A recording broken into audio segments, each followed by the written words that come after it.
né? Ele conseguiu descobrir o conflito, né, que existia com o meu computador, e agora nós vamos conseguir projetar os slides conforme era o plano, né, todo inicial, sabe? Então, continuando o estudo de teologia sistemática, nós estamos hoje na 6ª aula. E nós começamos então esse assunto novo, né, a segunda parte do livro, né? Se vocês pegarem o livro do Luiz Berkoff, vocês vão perceber que ela tem essas divisões, são 6 divisões que tem no livro. Então, essa da segunda parte é a doutrina do homem com relação a Deus. A doutrina do homem com relação a Deus. Esse é o título. Então, o homem e seu estado original. Como que era o homem originalmente, quando Deus o criou, né? Então, a origem do homem, o primeiro capítulo, e a doutrina do homem na dogmática. O que é dogmática? Dogmas, dogmas. É dogma, doutrina, a mesma coisa, né? Na verdade, a doutrina é o estudo da teologia mesmo, né? Os dogmas que foram estabelecidos, tá? Então, a antropologia teológica, ela ocupa-se unicamente do que a Bíblia diz a respeito do homem e da relação que ele está e deve estar com Deus. Nós sabemos que existe essa ciência, a antropologia, sabe? Mas só que a antropologia humana, a antropologia ciência humana, ela, claro que ela vai pegar todos os conceitos científicos. Agora, tem uma antropologia que é só da teologia, antropologia teológica, é nossa, dos cristãos, como nós entendemos a mensagem de Deus para nós, essas coisas assim, sabe? Então, é claro que a antropologia que nós vamos estudar, o estudo do homem, né? Anthropos, homem, logia, estudo. O estudo do homem que nós vamos fazer é totalmente relacionado com as coisas de Deus, é claro, né? Como nós lemos na Bíblia, né? E como nós entendemos. Então, o homem não é somente a coroa da criação, mas também é objeto de um especial cuidado de Deus. Alguém duvida disso? Não, claro que não. Então, tudo que foi criado, a impressão que a gente tem que foi criado por causa do ser humano, que ia ser criado posteriormente. Então, Deus começou, quando ele decidiu que ia criar o ser humano, ele começou a criar tudo. Começou a criar o universo, as estrelas, depois os planetas, né? Toda aquela sequência, né? Até que chegou aqui na Terra, sabe? E por fim, criou todos os outros seres vivos, né? E até que chegou no 6º dia, né, da criação, ele criou o homem e a mulher, consequentemente.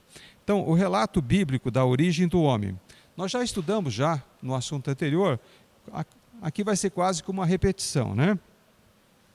Então, a Escritura nos oferece um duplo relato da criação do homem, em Gênesis, né? No capítulo 1, dos versos 26 a 27, e em Gênesis 2, no verso 7, depois no 21 a 23.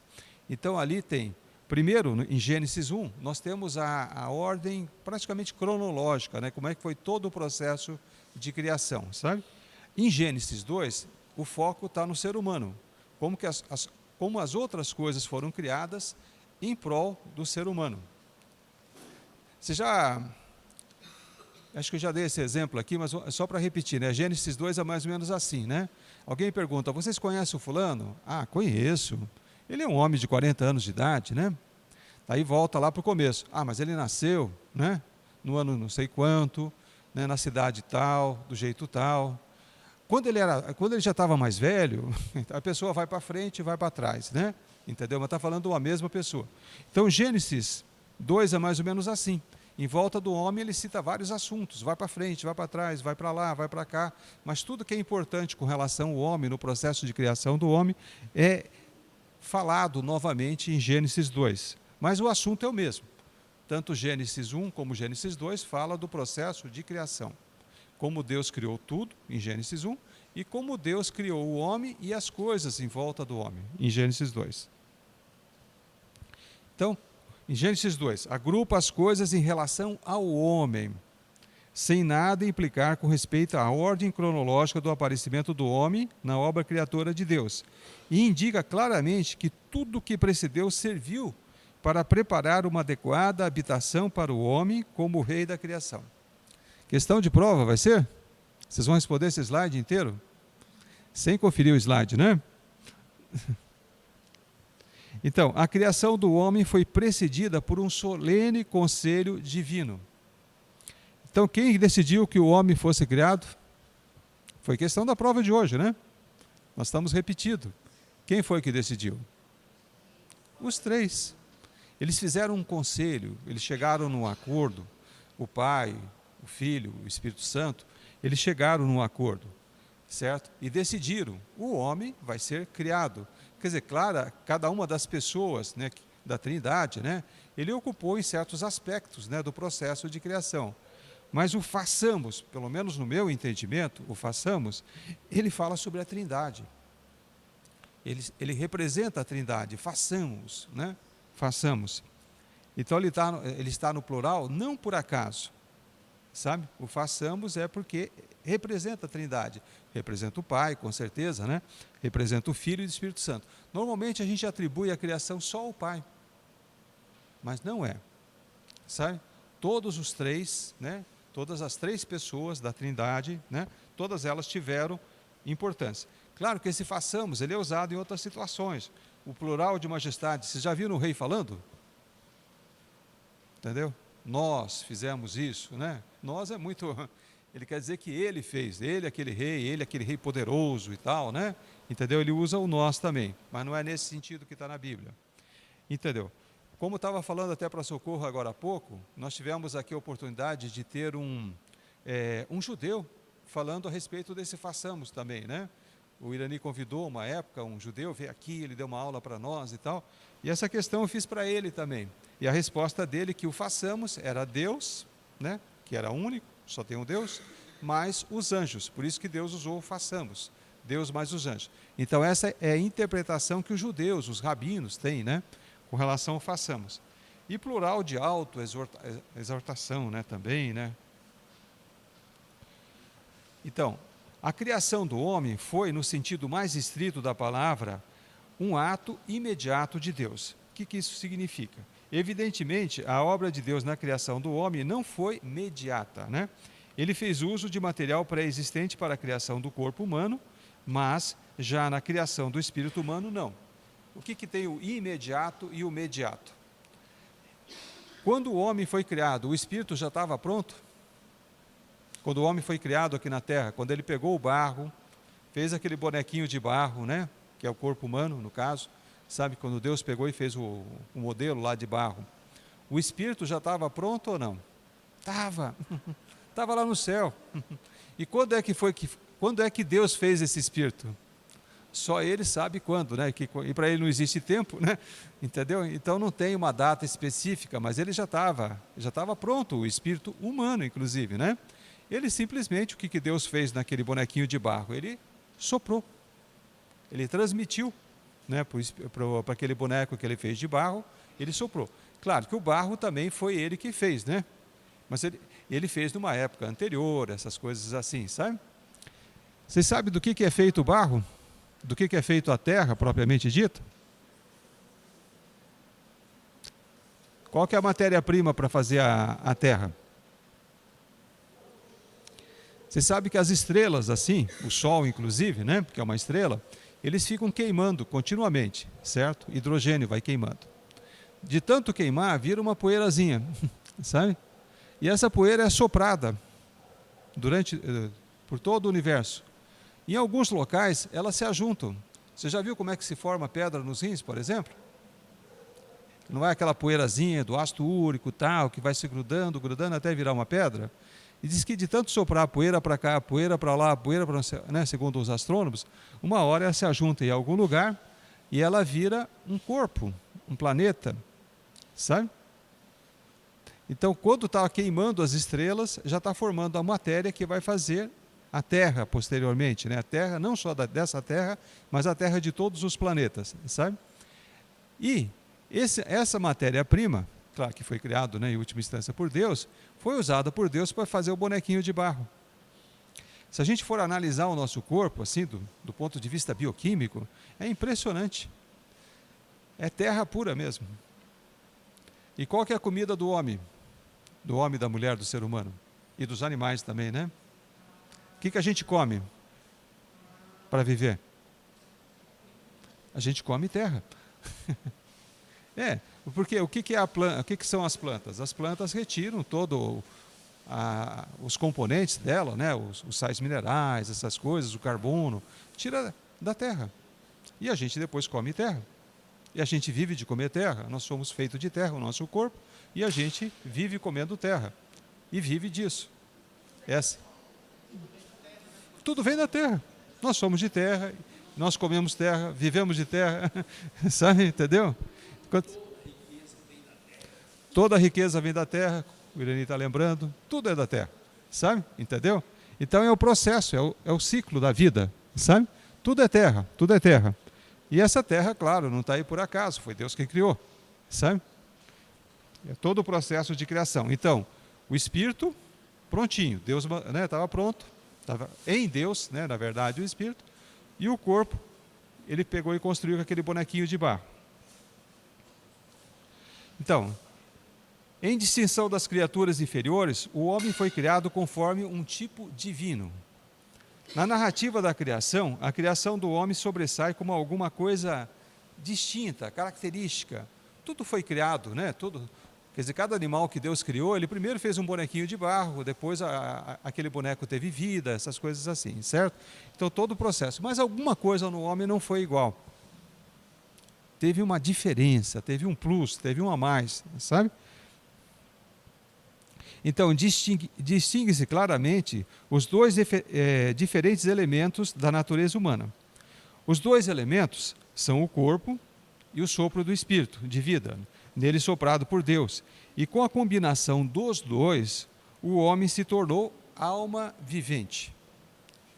O que nesse contexto significa ser vivo, sabe? Se tornou vivo, entendeu? Da união do espírito com aquele corpo físico, né? Houve o processo de fusão, né, dos dois, a união, né? E o homem se tornou, naquele momento, uma alma vivente. E o homem é imediatamente colocado numa posição assim exaltada. O homem é descrito como alguém que está no ápice de todas as ordens criadas. Imediatamente Deus concedeu ao homem o governo, né, de todas as coisas criadas. Não foi isso que ele fez com Adão? Ele acabou de criar o Adão e já colocou Adão para governar tudo o que existia nessa terra, né? Ele deu poder para o Adão para governar tudo. Agora vamos por outro lado. Vamos, né, fazer o lado contrário. Vamos ver o que a teoria evolucionista fala da origem do homem, né? Então, a exposição da teoria. Evolucionismo naturalista, né? O homem descende de animais inferiores, do macaco, chimpanzé, ou tem uma origem comum, pelo menos, né? E tanto no corpo como na alma, por um processo natural dirigido por forças inerentes, forças da natureza e tal, né? Segundo a teoria da evolução, é isso que acontece. Agora, tem uma teoria evolucionista que chama evolucionismo teísta. São pessoas que creem em Deus. Creem que a teoria evolucionista aconteceu do jeito que está descrito, com certeza, né? Para eles assim. Mas a diferença para os evolucionistas teístas é que eles creem que Deus está no controle de tudo. Aconteceu assim? Aconteceu. Aconteceu assado? Aconteceu. Eles não discordam de nada, né? Mas falam, mas Deus está por trás de tudo. Honestamente, eu acredito que durante muitos anos eu fui um evolucionista teísta, sabe? Hoje eu nem sei mais o que eu sou, sabe? Depois de ler tudo, né? Entendeu? Mas essa teoria evolucionista teísta é uma coisa que eu acreditava profundamente. Eu acreditava que toda a teoria evolucionista estava correta, estava certa, tal, essas coisas, mas só que Deus estava por trás, sabe? Depois, lendo o Luiz Berkoff, eu descobri que eu era um evolucionista teísta também. Eu fui também, né, adepto. Hoje, eu estou em dúvida de tudo, né? Só sei que Deus está no negócio, né?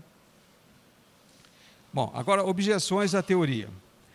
Quanto ao espírito do homem, a Bíblia ensina explicitamente que ele veio diretamente de Deus, Gênesis 2:7, né?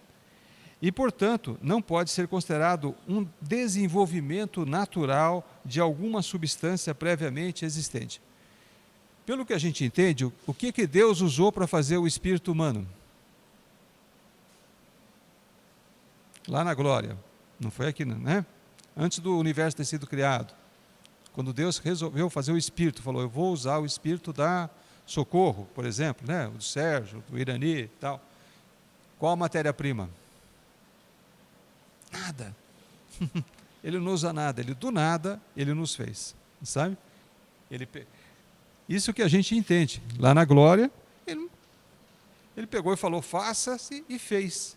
E a matéria-prima era nada, né? Não existia coisa alguma, ele fez do nada. Isso é uma coisa que só Deus pode fazer.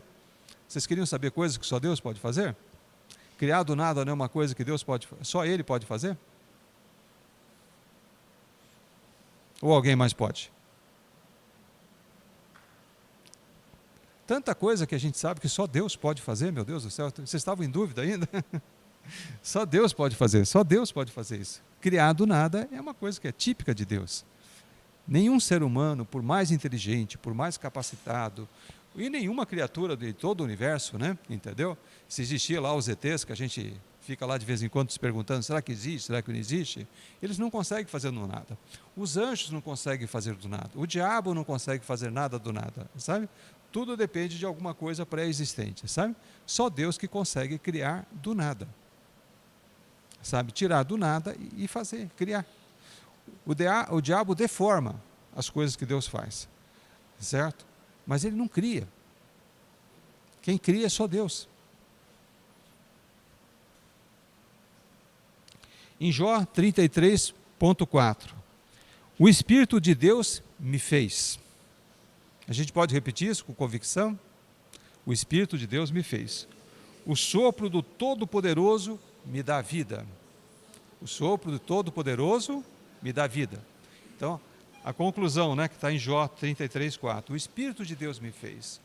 O sopro do Todo-Poderoso me dá vida. É a minha vida. Eu sou um sopro do Todo-Poderoso. A minha vida é um sopro do Todo-Poderoso. O meu espírito é um sopro do Todo-Poderoso. Certo? A segunda grande objeção é que a teoria da evolução, nós estamos falando ela, não tem bases adequadas em fatos bem estabelecidos, né? As mudanças graduais e imperceptíveis, desde que o Darwin, né, ele expôs a sua teoria, deram lugar a repentinas e inesperadas mutações de De Vries, esse outro cientista, né, que começou com a teoria das mutações, já que não deu certo bem aquela evolução como Darwin imaginava, né? Então começou as mutações que persistem até hoje, né? Mas, segundo Fleming, outro, né, um estudioso, tudo que no presente a ciência pode dizer à luz do conhecimento humano limitado e definitivamente afirmado é que não sabe como, onde e quando foi originado o homem. Os cientistas sérios, ateus, eles acabam confessando isso, certo? Se nos há de chegar a algum conhecimento disso, haverá de vir de alguma outra fonte, que não a antropologia moderna, mesmo essa antropologia científica, né, que não está vinculada conosco, com os cristãos, tá?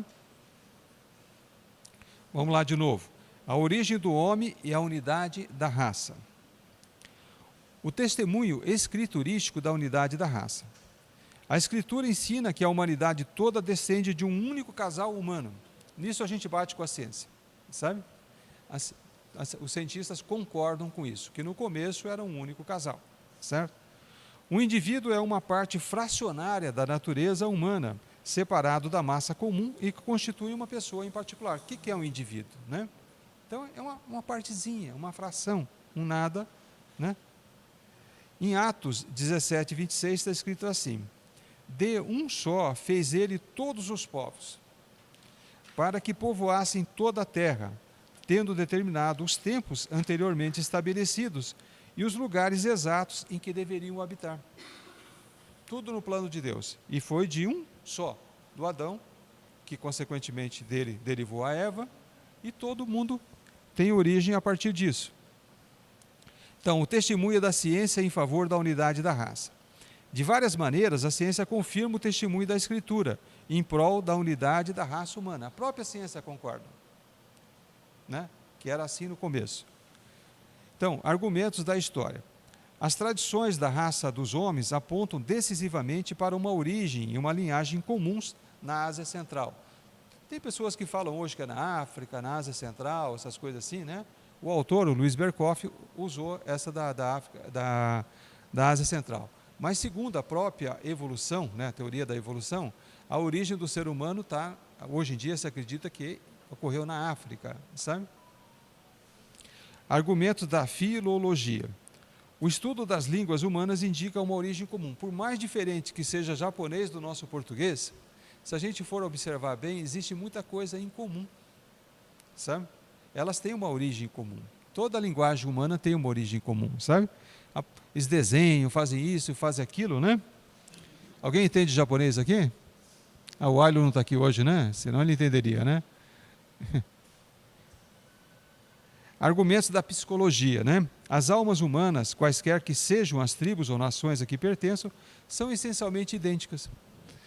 Eu não viajei tanto que nem o Iranino, mas nas minhas viagens que eu já fiz para fora do Brasil, uma coisa que sempre me chamou a atenção é isso, né? Não importa onde que a gente esteja, não importa que língua que as pessoas estejam falando lá. Se você for conhecer aquela pessoa de perto, ela é muito parecida com a gente. Sabe? Ela é tem muita coisa em comum, né? Então, o que a gente viu foi muçulmanos, né? Entendeu? Islamitas, muçulmanos, né?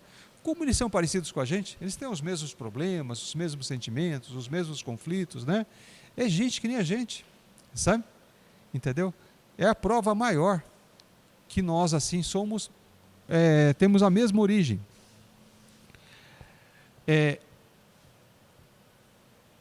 E o D, argumentos das ciências naturais e da fisiologia. Os fisiologistas são de opinião que os humanos constituem uma única espécie. Existem raças para cachorro, existem raças para macacos, existem até raças para leões, sabe? Mas não existe raça no ser humano, a não ser uma. Então por que um é negro, o outro é branco, por que um é amarelo, por que o outro é mais claro, por que é isso, por que é aquilo, né? O ser humano não tem muita diferença biológica de um para outro.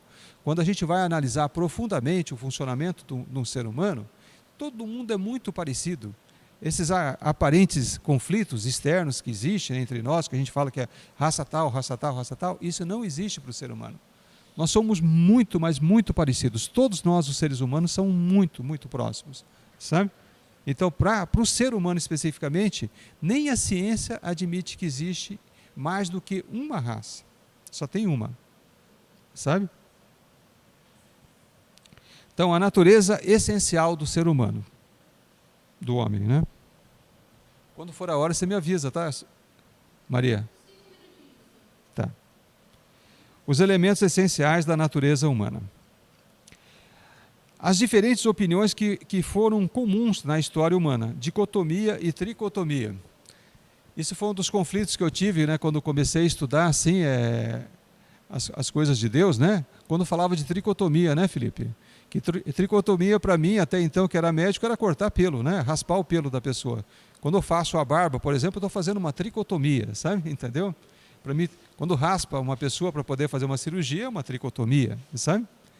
Entendeu? Isso para mim era tricotomia. Daí eu descobri, né, que tricotomia na teologia tem outro significado, nós vamos falar dele. Outra palavra que me chocou muito é escatologia, né? Escatologia, para a gente que é médico, é estudo de urina, fezes, isso e aquilo, né? E escatologia no sentido bíblico é bem diferente, né? É toda aquela ordem, como que vai ser as coisas nos últimos tempos, né? Então, dependendo da área que você estuda, né, as palavras podem ter significados, as mesmas palavras podem ter significados muito diferentes, né? Entendeu? A escatologia é mais trágico, né? É mais chocante assim para mim, pelo menos, né? Mas vamos falar. Princípio da dicotomia. O ser humano é formado por duas partes, corpo e alma. E a tricotomia significa que o ser humano é formado por três partes, corpo, alma e espírito. Se vocês comprarem o livro do Luiz Berkoff, esse que nós estamos se baseando, ele acredita que o ser humano é formado só por duas partes. Ele adota a doutrina da dicotomia. Mas depois de tantos anos estudando, depois de ter aula lá com o pastor Aloysio, ler os livros da videira todos que a gente leu, toda a doutrina nossa na nossa igreja local, nós cremos aqui na nossa igreja local que nós somos três. E tem a comprovação bíblica para isso. Então aqui nós vamos esquecer um pouco do livro e vamos seguir aquilo que a gente tem como orientação, como conhecimento, como revelação. E principalmente a gente se baseia nisso, sabe? Então, o espírito, que nem nós falamos, olha, o espírito vem de Deus. O corpo, Deus moldou. E a alma? Como é que aparece a alma?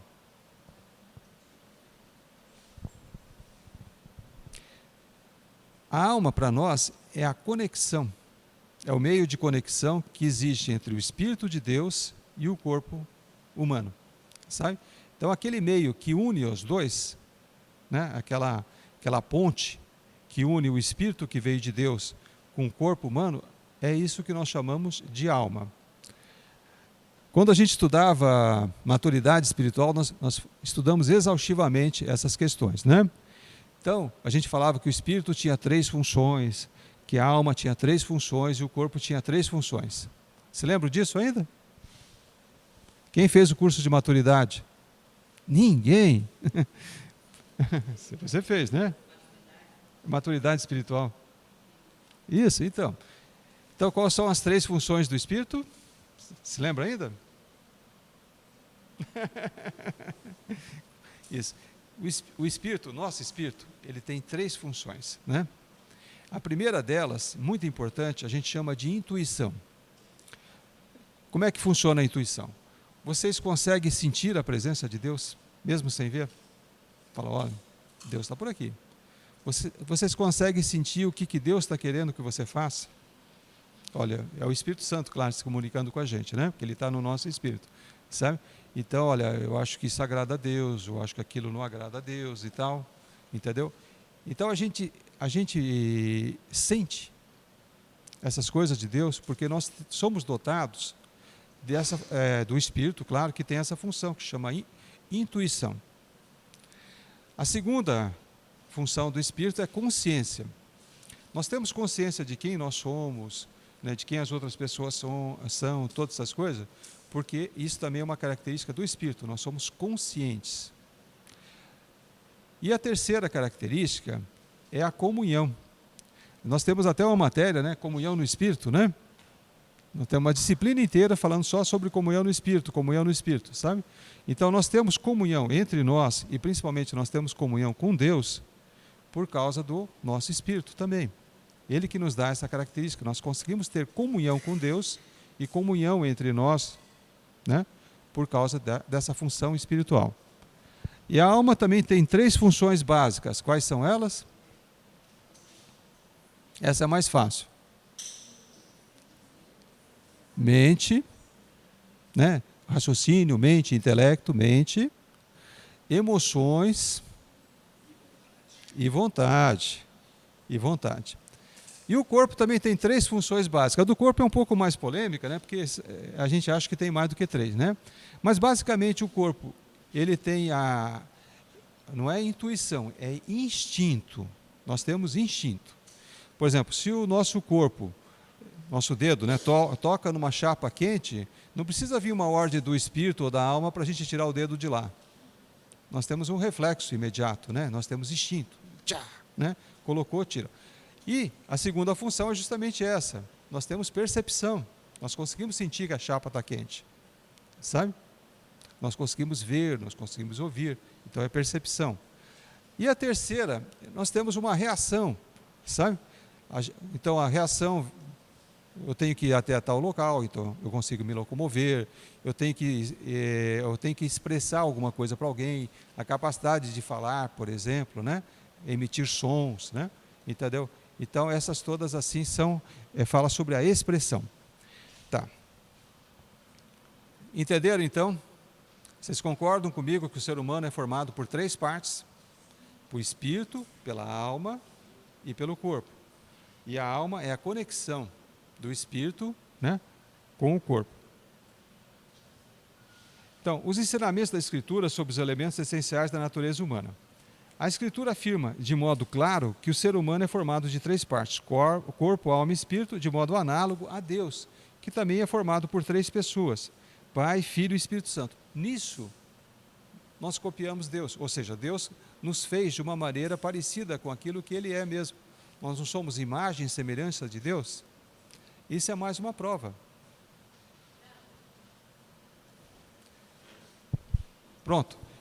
Só para encerrar bem, esse verso aqui é para vocês guardarem. 1 Tessalonicenses 5:23. Que o próprio Deus da paz os santifique inteiramente, que todo o espírito, a alma e o corpo de vocês seja preservado irrepreensíveis na vinda de nosso Senhor Jesus Cristo. Então, encerramos por hoje. Aula que vem tem mais, né? É um assunto bem interessante. Vamos ficar de pé, orar e agradecer pelo lanche, então, né?